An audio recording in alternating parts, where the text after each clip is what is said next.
இந்த 2026ஆம் ஆண்டு சொத்து எப்படி சேர்க்கும், நம்ம சம்பாதிக்கிறோமா இல்லை முன்னோர் வழியாக கிடைக்கக்கூடியது என்று சொல்லக்கூடிய அம்சம் மேசராசிக்கு.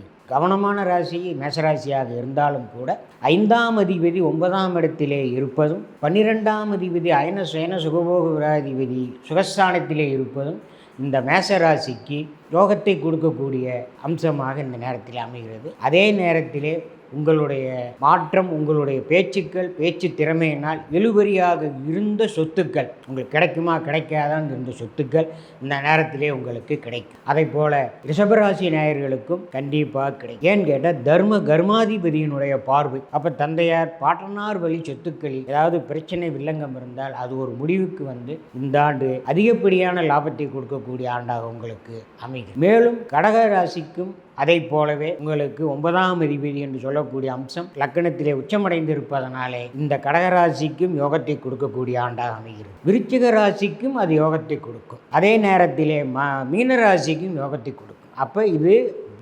அதிகபட்சமான யோகம். அப்போ முன்னோர் வழியாக இருந்த சொத்துக்கள் உங்களுக்கு, உங்கள் பெயருக்கு, உங்களுடைய செலவினங்களுக்காக அதை மாற்றி அமைக்கக்கூடிய தன்மை இந்த ஆண்டு உங்களுக்கு அமைகிறது. மிக சிறப்பான ஆண்டாக இருக்கும்.